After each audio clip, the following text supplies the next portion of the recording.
pleasure to introduce our main speaker, Clancy I. from Los Angeles, California. Thank you. My name is Clancy Immisland, and I'm an alcoholic. And I'm glad to be here again for this anniversary, 7th anniversary. I guess I've been here at all the anniversaries, and I always enjoy being here. The meeting keeps moving. Maybe this year you can pay your rent. But it's always a pleasure to see old friends and new friends. I know if you're new, you may wonder what's all this is about, being such a hoorah and reading those interminable traditions, and what's the big deal about staying sober, because a lot of people stay sober. And it's always kind of interesting to stop and think that I know I sat in AA meetings again and again, bored out of my wits with their nonsense, and would drink again and drank again and drank again. I did that for almost 10 years. And I know that philosophy very well. I came as kind of a high-bottom drunk. Then after a while, I became a medium-bottom drunk. Then the last day I drank, 2 big guys threw me out of a Skid Row mission in Los Angeles and said, "And stay out of here, you bastard." And I drank some. I'm not a bastard. 3 years ago, I was on the faculty of the University of Texas. Ads that I helped write, the Elsa and Alvarez for the Borden Company years ago, they were running that very week in Life and Time and Serene Post, New Yorker. I've had my picture in the New York Times for one of my achievements. But it's really hard to explain these things in midair. And I stood outside of that old stinking mission in the cold rain, and I had a terrible feeling. I didn't know what the feeling was. I know what it is now because I've sponsored people who have had it. But it's the feeling of suddenly realizing there's no friendly direction. There's no place to go back to. There's no place where somebody's going to be glad to see you. You are really an island unto yourself. And I stood in that rain. I thought, what am I going to do? If some old guy would have come up to me that morning and said, "You know, Slim, you're dying. You're down to 120-some pounds. You've lost your wife and children. You'll never see them again. You've lost your career. Now I've lost my place, and I'll have to start over." My name is Clancy Immisland, and I'm an alcoholic. No, that's the way I was when I was younger and children bothered me. But now that I'm a great-grandfather, I just say,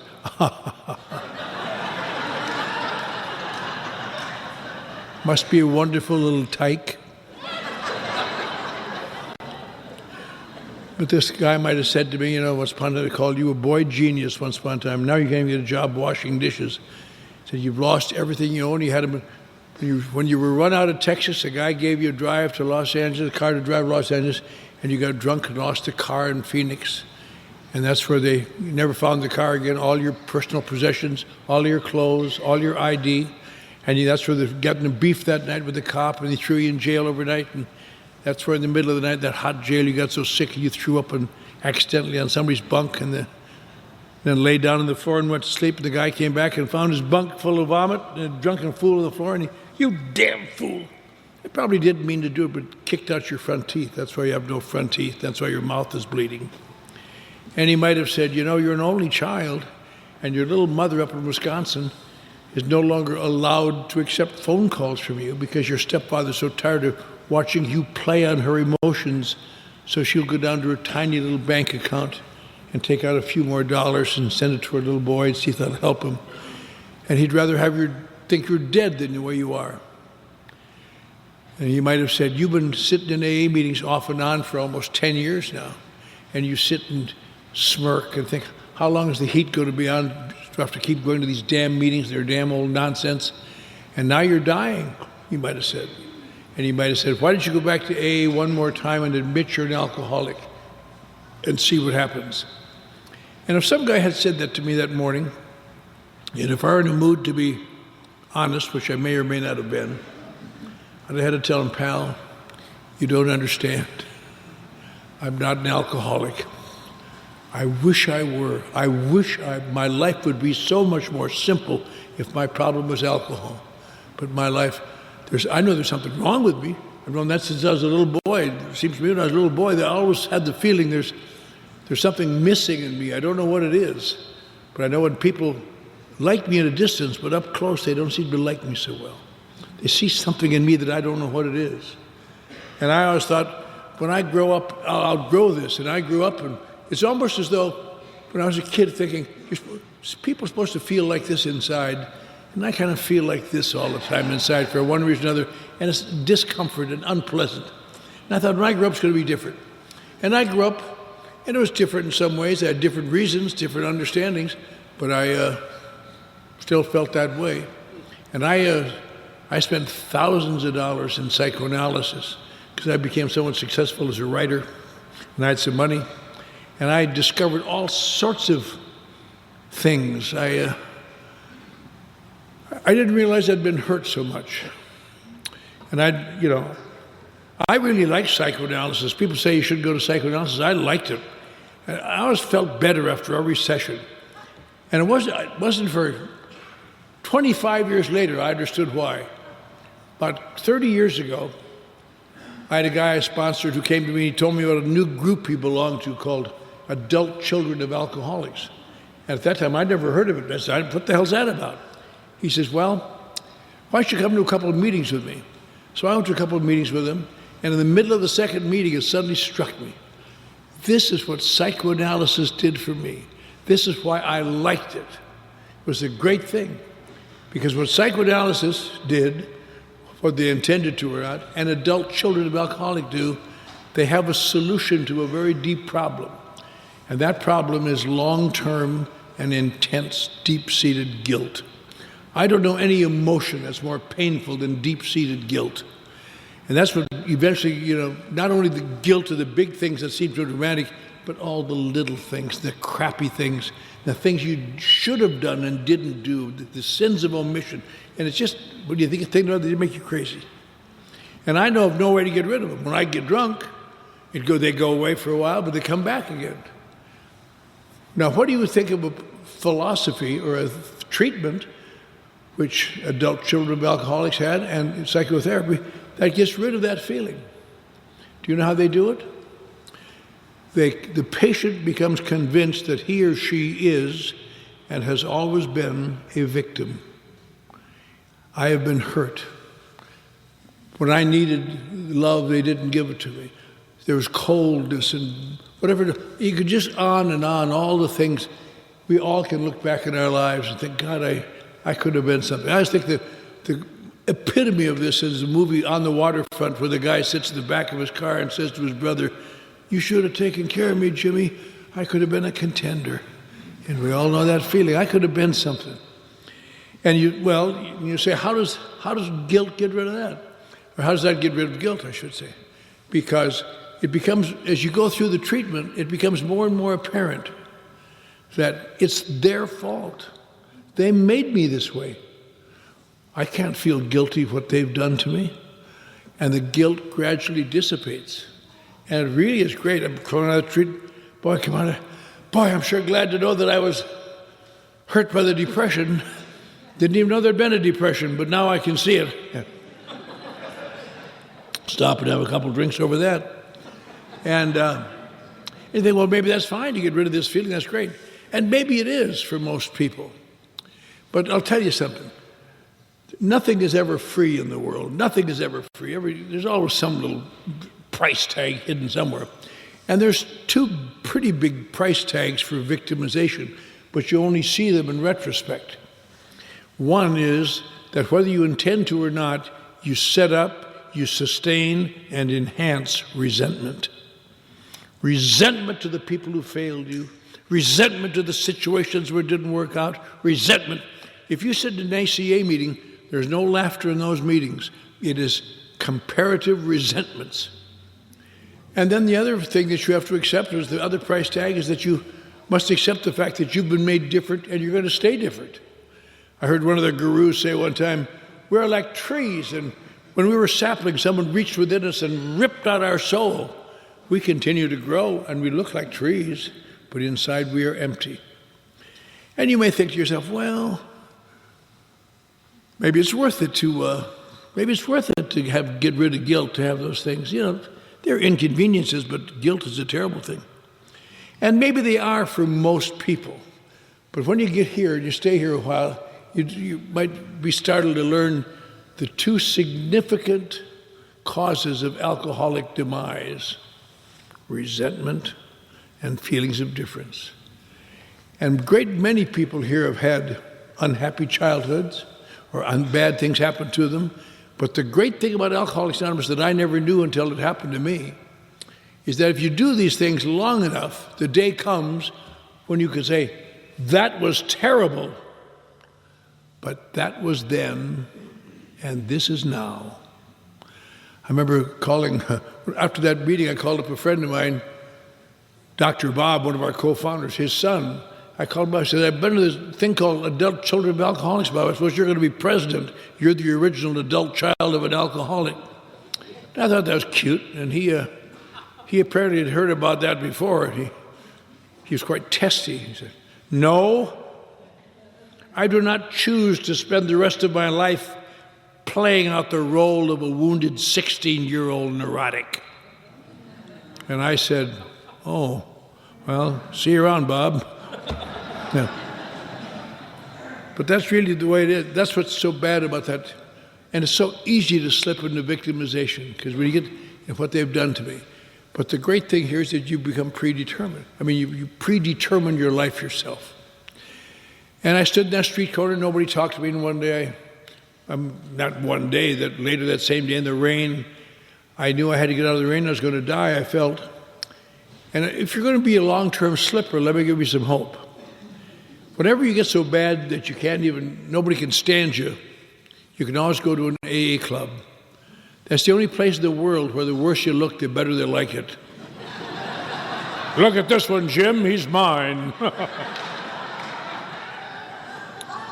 And so I found out where the AA club was, and he said, go up to this corner and turn over to Wilshire and walk west. I didn't know anything about Los Angeles, and I did that, and I went off. And some years later, I measured that in my car. It was about 7.5 miles. That's a long way to walk in the rain, and you're cold, and you're sick, and my mouth bleeding, and walking up Wilshire Boulevard, all these fancy stores, and see people going by in their big cars and pointing at me and laughing, and and got to this club, and another club with the same old crap on the wall. Live and let live. First things first. My favorite, think, think, think. You do that just before you commit suicide. These wonderful steps over there, these wonderful traditions. I had no idea that'd be my last stop. I really thought I was going to die, and I went in there and I hung around, and I tried to stay out of sight. And that night there was a meeting, and they served cake, and I had about 4 pounds of cake like we had tonight, because I could chew that. And then they had a meeting on gratitude, and I had to keep from puking it up again. Then everybody went home. It's still raining. I'm standing there. Just the manager of the club and I are left. I said, I better put on my newcomer look. I'm in trouble here. I'm a newcomer, and I have no place to go, and it's raining, and I'm very sick. Could you help me? He said, you're in luck, kid. A guy named Joe Quinn from Laguna Beach left a 49 Merc in the parking lot last summer. Doesn't run, but it's just dry. You can sleep in that. You want me to sleep in the abandoned car? He said, good idea, huh? Good deal? Yeah, okay. But I remember sleeping in that car that night, still with thoughts in my mind, how can I be here? I used to be something. When I talked, people listened, and now I'm just a bum on the street. And got up early the next morning because they opened up the club early. They went in there and they had some kind of meeting at 9 o'clock, spiritual meeting it turned out. I didn't know that. I had about 4 pounds of cake and went to the spiritual meeting. They talked about God, and I lasted as long as I could, and I slithered out the back. And just went out like this. And the guy told me, he says, you're not supposed to come in here unless you're a member of the club, but you're such a mess, you can come in, but you have to, can't ask anybody for money, don't be a smart aleck, and every night you have to go to a meeting in the club. And I did that, and I hated it. And I resented it because it just kept reading. when it stops raining, I'm going to be out of here like a flash. But I have no place to go. And I had no idea that that would be my sobriety date. I didn't want it to be. I didn't want to be sober. Being sober to me, when you're not an alcoholic, being sober is not a good thing. Because to me, alcohol is the only thing I ever found. I spent money in psychoanalysis, read books, did all sorts of things. But when I was 15 years old, I ran away from home early in the Second World War, and I got on a ship in Pearl Harbor, and some guys made me try some alcohol, and I didn't want to do it, but I did it, and I threw up. They laughed, so I kept trying it. I finally held one down, and that day I discovered how to get rid of that scale and how to fill. Alcohol always made me feel like I'm something. I've often thought, you want to test to see if a person is really an alcoholic. Here's a test. Sober them up, keep them sober for a week, and then give them a drink. And if they go, oh, join the club. Because it's got to make that difference. I know it probably sounds terrible to new people, but alcohol is the best friend I ever had. I never had a better friend than alcohol. Friends come and go, lovers come and go, jobs come and go, cities come and go, states come and go. But a few drinks, when it's making the difference that you have to make inside you, no matter where you are or how, it's just wonderful. And the only problem I ever had is I seem to have a tendency to drink a little too much sometimes.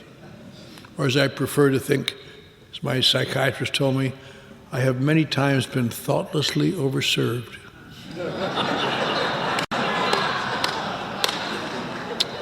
And then I become a bit bizarre and I get in trouble. So I was sent to my first AA meeting a long time ago. Went to a small town AA meeting, 8 fat guys sitting around a table. They said, what the hell are you supposed to be? And I didn't realize why they were so upset. I know now because there wasn't anybody in that state under 40 in AA, and I was 22. And it's like somebody 12 coming in here now saying, I think I need the program. Is that what you think? I would actually hit him, I'd pull it. But I sat there for a few days. I heard about, I identified the new people. I knew it doesn't take long to discover what AA is. AA is designed to help alcoholics who are alcoholics. People who drink too much, they finally come to AA and admit their problem is alcohol. They return to God, and they live happily ever after. And that isn't me. Alcohol, I've tried getting sober and staying sober, and it goes to hell inside of me. Alcohol is something I got to do. I remember listening to somebody read chapter 3 many, many years ago, and I thought, God, that's even more stupid than chapter 5. That's really a stupid chapter. And I read the book. My sponsors wanted me to read the book, so I read the book, and I thought, they say it's a badly written book. It isn't a badly written book. It's just terminally dull. It just never gets anywhere, And you read and read, and you find, this is going to be it.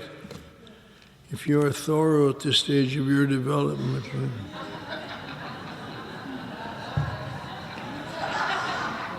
I need action. Some years later, when I came off Skid Row, and my new sponsor had me read the book, do you know what I discovered? It was even duller than I remembered. But to me, alcohol is something I heard chapter 3 read, chapter 3 read, as they do in some meetings. And it wasn't allowed sober this time 4 or 5 years. In some meetings in Southern California, they read chapter 3. And I was sitting there one night, when they read chapter 5 or chapter 3, as we all know, we hate it, but it's true. Your mind wanders off sometimes. Rarely have we seen a person fail. And, I wonder if I should call that guy or not. That God could and would have sought.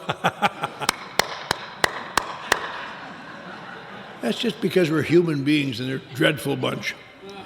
But somehow that night I was not feeling well or something. I was listening to chapter 3. And all of a sudden it suddenly struck me. My God, that's the story of my life. And so it could be autobiographical. And if you're new tonight, as you look around this room, they say, well, you're home now. I'm not home. What have I got in common with all these boobs? different sizes and shapes and colors and ages, and all got different drinking stories and all got different backgrounds. And I got nothing in common with these people. Well, you do.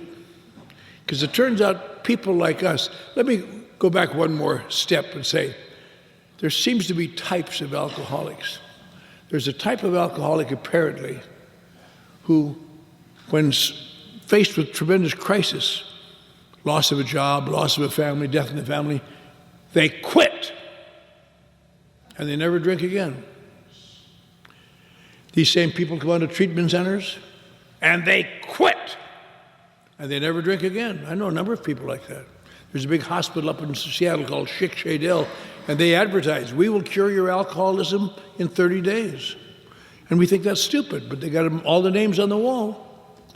But there's another type of alcoholic who seems to be an alcoholic as much as those people, and something happens that really threatens their security. They lose a family or lose a job or somebody dies, and they quit. But they always eventually drink again. And the same type of people come out of treatment centers with tears rolling down their cheeks. Sincere, but they always drink again. And these are the type of drinkers that have puzzled humanity for at least 4,000 years in written history. For years, for hundreds and thousands of years, people have looked at these people and said, what is wrong with you? At one time, they thought they were possessed by devils. They put them to death. They flog them and put them away. And even in our lifetime, in my lifetime, they still had never found an answer for it. Never found an answer for it. And this type of alcoholic is, most of us aren't familiar with the scientific efforts to help us, but we can see it. I'm sure if you had the same experience I've had of watching somebody who loves you with that terrible look of disappointment on their face again and saying, oh, how could you? Look at you. You promised. You were doing better. You were starting to do better. And now look at you, you're drunk. How could you do such a thing? And what's the answer to that? Leave me alone, because I don't know either. Leave me alone. And these are the people that puzzled everybody. And these are the people that wind up in rooms like this, because these rooms are designed for people who always drink again. And these rooms are designed, Bill Wilson in his book, Alcoholics Anonymous, talks about this type of alcoholic. He doesn't mention types of alcoholics. He said, our type of alcoholic, our type. What he means is, our type of alcoholic who will drink again. And what's so amazing that people stay sober here. Our birthdays tonight, big deal, 1 year. That's a tremendous achievement for an alcoholic of our type, a year. But how is it brought about? It's brought about somehow here in AA. But how do you bring it about? How do you bring it about? What do I have in common with all these people that if I understand that I could do something? Well, in that chapter 3, they kind of just go through it for a page. They acknowledge that people of our type have something in common. All of us, sooner or later, have to voluntarily or involuntarily accept the obsession that somehow, someday, I will control and enjoy my drinking. He says the persistence of this illusion is astonishing. And that's for people like me and I guess like you. People that find sobriety unbearable and drinking makes it better, but now drinking is a problem. I got to find a way to beat it somehow. Then it goes on to say how we fight the term alcoholic, but occasionally we have brief recoveries. And we've all had brief recoveries, I guess. I had a brief recovery. Remember, one of the times I was just thinking, eat before you go out, put some butter in your stomach. That's what you need. It just makes you vomit out your nose, that's all. Having brief recoveries followed always by still worse relapse. And if we didn't still have that relapse, we wouldn't be here tonight. We'd be out doing it well. And then you get to a point that sounds it's one of the nicest phrases as a writer. I just admire it. Reaching a stage of pitiful and incomprehensible demoralization. Remember, I used to think, God, that's how drunk those poor boobs get. But that isn't what it means at all. That's how you feel after you sober up. And the heat is on. Pitiful and incomprehensible to mortals. Says, how could you be that like? What do you do that for? Leave me alone. That's not much of an answer, but that's what we got. And that's what makes this remarkable organization so strange, that people like me and people like all of them with all those backgrounds have somewhere along the line found a way not to drink when it clinically is necessary for alcoholics of our type to drink. A long time ago, before AA even started, one guy went to Europe to a psychiatrist, and the psychiatrist told him, he said, you have to find some sort of, the only sober alcoholics I've ever seen, I've never seen hardly any of them, but the ones I've seen or read about, I haven't even seen them, I read about them, have had some involuntary psychological change that they call a spiritual experience. And he didn't know what that meant. He came back and he got in some religious little organization called the Oxford Movement, and he stayed sober, but he didn't know what it meant. But that particular phrase has become a cornerstone of AA, that somehow you have to have a spiritual experience. I doubt if anybody in this room has had it. I've only known maybe 3 people in my lifetime that I know that I really believe had a spiritual experience. One of them was Bill Wilson when he told me about it. So how can we stay sober without a spiritual experience? And these people were groping at first, and some people were staying sober in the 1930s. Incidentally, talking about anniversaries, the 7th anniversary, and on Sunday, when the intergroup has their business meeting, they may take a moment to sing Happy Birthday to Alcoholics Anonymous. It'll be 72 years old on Sunday. But are you making sounds?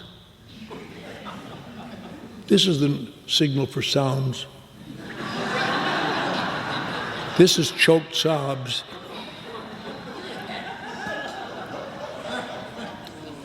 But in short, what happened to me in that club in Los Angeles is what happened to all of us here who are sober.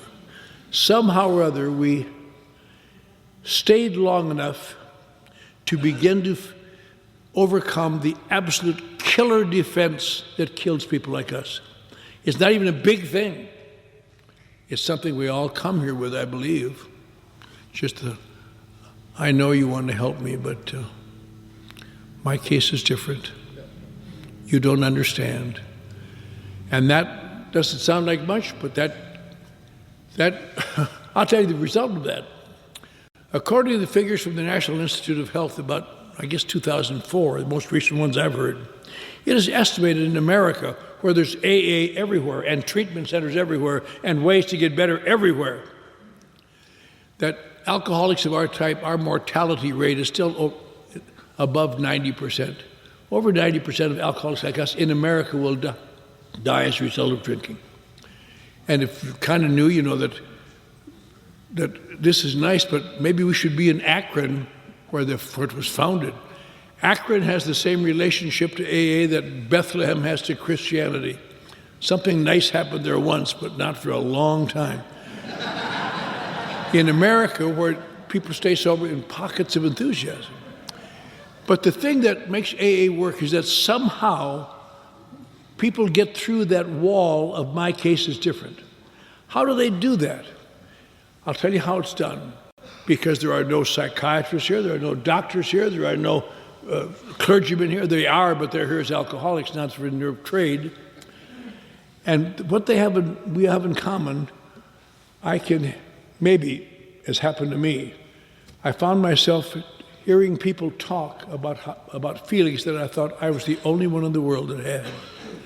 And I came to try to trust a little bit of a guy who saved my bacon. And I came to believe he might know how I feel. And it doesn't sound like much, but it saved my life. And it saved the life of everyone.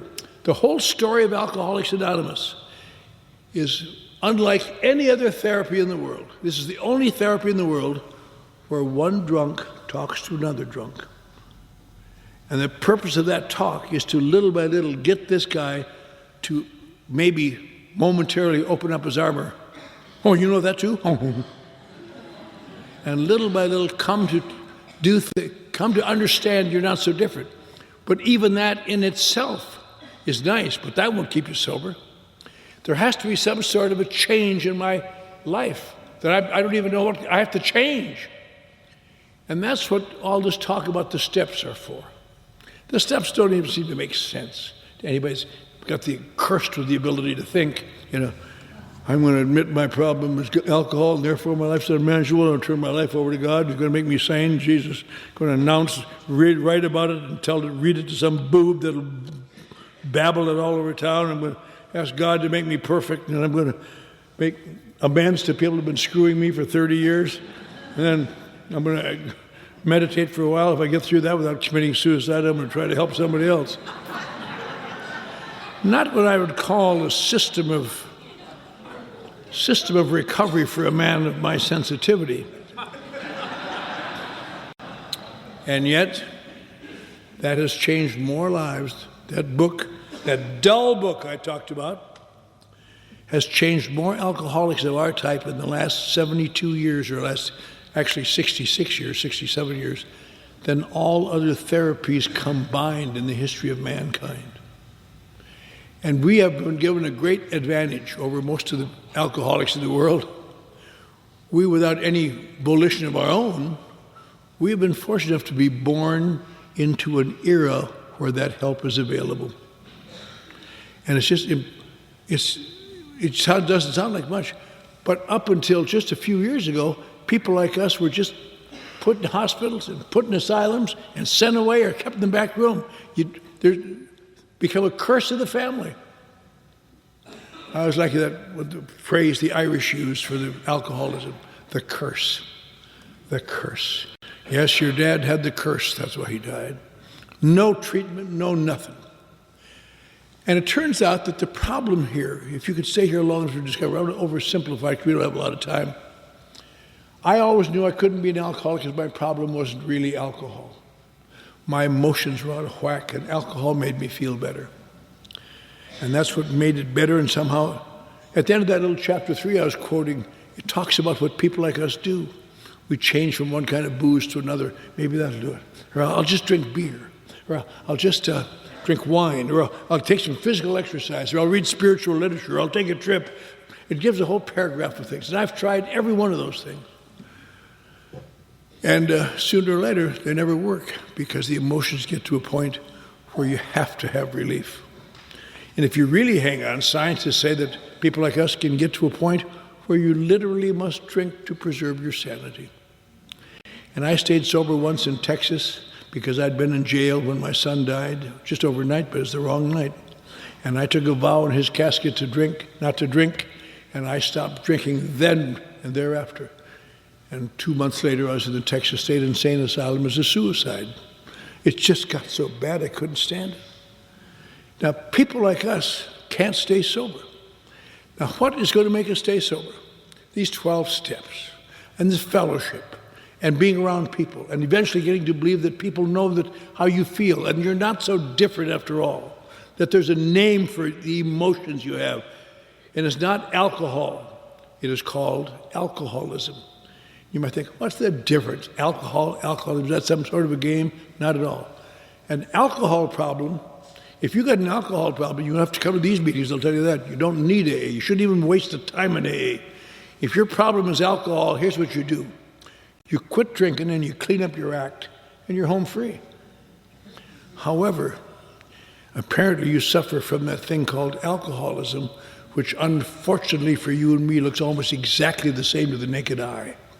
This mind-consuming, perception-distorting, bodily eroding thing called alcoholism.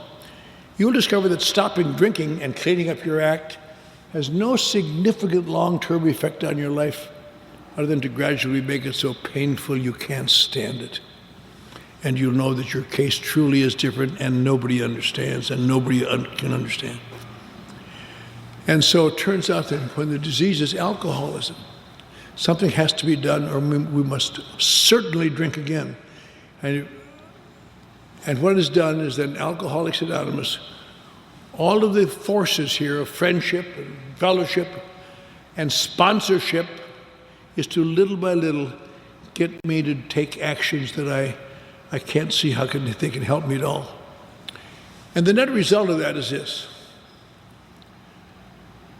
They issued this book in 1939, and Bill Wilson wrote in there, having had a spiritual experience as a result of these steps in the 12th step.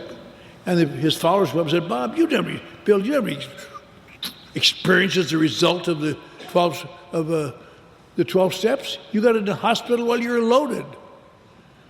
And that's right. And they said, there are a couple hundred of them, they said, we can't stay sober if that's what you have to do. And as they waited, they began to gradually discover something that has changed the whole course of what we do here. They discovered that in some way that no one can describe, in some way that nobody can explain, these 10 steps, when taken under guidance, do something that nothing else has ever done in the history of mankind. It brings about an incremental spiritual experience. We don't get it, not the way Bill Wilson got his. Whoa! The way we get ours. Make amends to that bitch, are you crazy? And little by little, you do these things, and what happens is this. My sponsor told me, I said, why do you drink? Why would people drink when it's hurting them so much? He says, they don't drink when it's hurting them. He says, you got to understand what makes an alcoholic. What makes an alcoholic is that it isn't what alcohol does to you at all.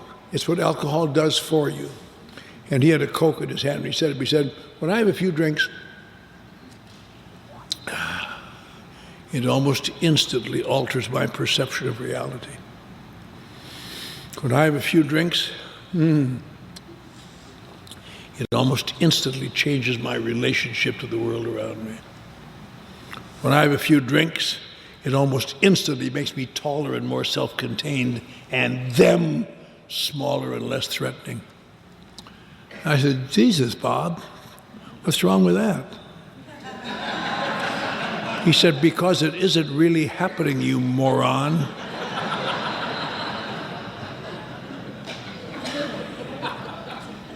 And I said, then why should people drink when it's going to be like that?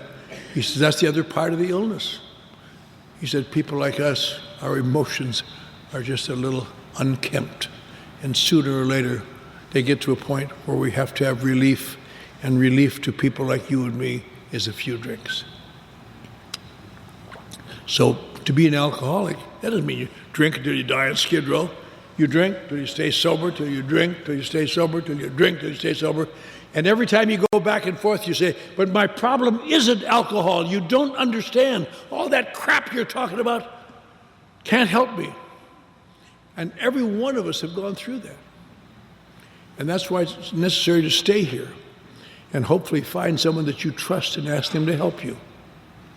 And to find a way to do things that you don't necessarily believe in. Because the proof of the pudding is this. This meeting is full of people who cannot stay sober. According to science, any way you spell it. This type of alcoholic, sooner or later, must drink. And left to our own devices, we will. But somehow when we get together and share and help one another, we somehow stay sober. When my sponsor told me that, it was December of 1958, a long time ago. And I thought, my God, I'm an alcoholic. My life did get a lot better, but at least I knew what was wrong with me. And little by little, things worked out. I finally held a little job when I was 2 years sober. Still had no front teeth, but I learned to carry my lip like this. They just thought it had been burned in a fire. And my sponsor gave me tips on how to act. And I'd been in big jobs before, but I didn't always blew up. And when I was 5 years sober, I was director of advertising for that big medical corporation. When I was 7 years sober, another guy and I were brought into Hollywood, and we created the #1 hard rock station in the world. Something called Boss Radio. We all wore shiny suits and said things like, "What's coming on down, baby?" When I was 10 years sober, I was downtown doing public relations for an oil company. 15 years sober, I was a marketing director in Beverly Hills. And all because of Alcoholics Anonymous. And it's impossible at a time like this to explain each nuance, because we all have little nuances. But what we have in common is that we come here emotionally and spiritually and physically starved many times, and today we're doing better. little by little. Something has happened inside of us. Because it turns out the purpose of Alcoholics Anonymous is not to make you sober and, drier and drier. Of course, I've been sober 48 years. I'll burst into flame up here. The purpose of Alcoholics Anonymous, I believe, is to do very slowly what alcohol did fast. To change my perception of reality. To change my relationship to the world around me. To little by little make me taller and more self-contained and them less frightening. And the last thing I want to tell you, it's supposed to make you feel different. Now, it made me feel different. When I was 15 years sober, I resigned a job in Beverly Hills, a big job. And for the last 34 years, I run the mission on Skid Row that threw me out in 1958. And people say, why do you want to give up your great career to run this mission on Skid Row? And I can never think of a good answer for that. I said, well, it was such a significant decrease in salary, I couldn't pass it up. I'm still trying to find those two bastards that threw me out. Once I get them, I'll be out of there. But this morning, I did something none of you ever do, and I would never thought I'd want to do it. I live out by the ocean in Los Angeles. I don't live in Skid Row. I live in a nice big house with a big yard and sponsor some people and go to meetings. And last night, I was at a meeting, my home group in West Los Angeles, 1,000 people there every Wednesday night. Biggest, most successful group in the world, lively. Celebrating our 44th anniversary. But I got up this morning and I got in my car and I drove down through Beverly Hills on the Santa Monica Freeway. My car still likes to get off there, and I have to go, when I get it off there. And I got down to Skid Row and I parked my car and walked around the building and stepped over the bodies of men, women, and children dying from alcoholism and drug addiction and bereavement and insanity. And went inside. We spent much of the day trying to figure out how can we get these poor bastards to identify their problem and take some actions they don't believe in. Because nearly all of them will die on that street, and they will not die because there's not an answer. They will die because they refuse to change their actions. And then I jumped down in my car and drove to the airport and came here to help celebrate this anniversary. Because of the anniversary of groups like this and other places, and people like you and me, we're all the same down deep. Because I've been sober a long time, I go a lot of places to talk. In the last few years, I've been in Cape Town, South Africa, and Sweden and Norway, and earlier this year I was in London and Dublin and Belfast, and next month I'm going to Berlin and Vienna and all over the Pacific. You'd think you'd really find exotic AA in these places, but you don't. Except for these accents, you hear the same emotions from everybody all over the world, like us, people like us. But I don't think you understand. But you see, my case is different. But that couldn't possibly help me, those things. Always, always. And then another part of the room are people saying, yes, they do help. Because look, I've been sober 5 years. Let me help you. It's the damnedest thing, trying to get people to save their life. I'll guarantee you one thing. If I walked into a cancer ward tomorrow and said, hey, I got a deal to solve cancer's problems. I can get rid of cancer if you'll take some actions you don't want to take. Will you do it? They would line up and weep and beg. You go into an AIDS ward where I've been, people dying, open sores. You say, got an answer for AIDS. Would you go to some meetings and try to help some people? Oh, God, yes, I will. But you go to an alcoholic ward and you can't get them to go to a meeting because you don't understand. My liver is out like this, but that's not what's wrong. They don't understand. And the last thing I want to say, you may think, yeah, it's easy for you. You came off Skid with your teeth kicked out. But that's not what we have in common. In the last few years, I've had the opportunity to sponsor a lot of people. This noon, I had lunch with the man that put the flag on the moon in 1969.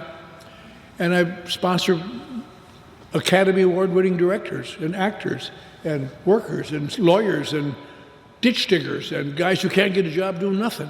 What do we all have in common? We weren't all thrown out of the midnight mission with our teeth kicked out. We all wound up in life where drinking was important because sobriety was untenable. Nothing will ever change that until I take some actions that will change my perception of reality. And without that, I'll guarantee you drink. Because AA is exactly the same thing tonight At this anniversary, as it was on June 10th, 1935, those guys in Akron, one alcoholic talking to another alcoholic to help him reduce his feelings of difference at least enough so that he will begin to take action he does not yet believe in. And when that moment comes, life begins to change. Happy anniversary.